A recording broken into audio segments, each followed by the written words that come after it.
think this is all part of a plan, or is that putting it too far to move it maybe even into March? Well, I think she clearly would have preferred to have a deal signed up. I've no doubt about that at all. The Prime Minister would prefer to have that done in December. But does the delay play into her hands? Yes, in some ways, because in the end, when MPs are faced with a no-deal Brexit, of which many MPs are convinced it would be a disaster, and her deal, then her deal does just seem, even if it's only very marginally, to those people more attractive. So she may end up finding that running down the clock is the best thing to do. If she can't get the support of those in her own party, could she turn to Labour MPs? We've heard talk there, we had a lot in her statement there actually about employment rights, about helping areas which are deprived, and many of them voted Brexit. Do you think that she could turn to Labour MPs? I think she's definitely trying to do that. We saw that in the letter to Corbyn. We've seen it in individual meetings with Labour MPs. But I'd say this, she knows the party very well as I do, because we've both been former party chairmen.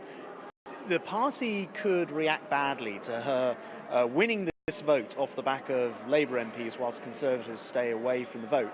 That might sound very procedural, but it could have vast ramifications, a bit like when Blair got the vote through for the Iraq War, not with the support of his own side, but at the time with support with some in the opposition.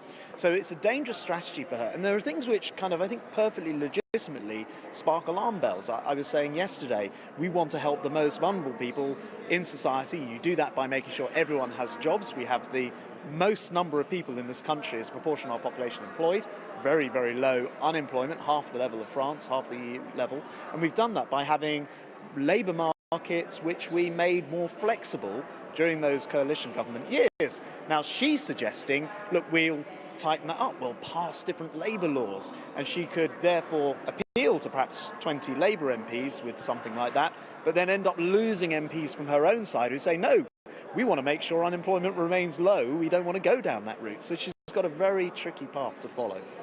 Do you think that in her heart she would be willing to go down the no-deal route, if you like? Because that's the other thing that everyone's talking about here, is she really willing to do that, given that many people feel it would be detrimental to the economy of the country? I really doubt that she will be prepared to do that.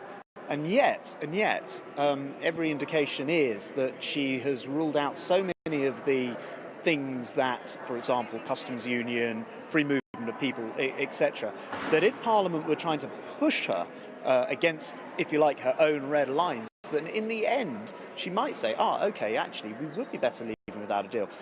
The curious thing about a no-deal Brexit, of course, is the more you prepare for it, the less frightening the prospect. And of course, had we spent 3 years preparing for it, it could be actually even edging ahead of any other option. So the question is how much work's been done behind the scenes. One little secret almost is a lot of MPs like me have been spending virtually every day inside what's called delegated secondary legislation. I have never sat on more secondary legislation. And what we do there is pass, in every case, a piece of legislation for what happens if we have no deal at Brexit.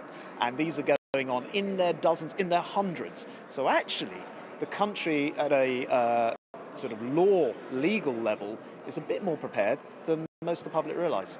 Okay, well, Shapps, thank you very much indeed.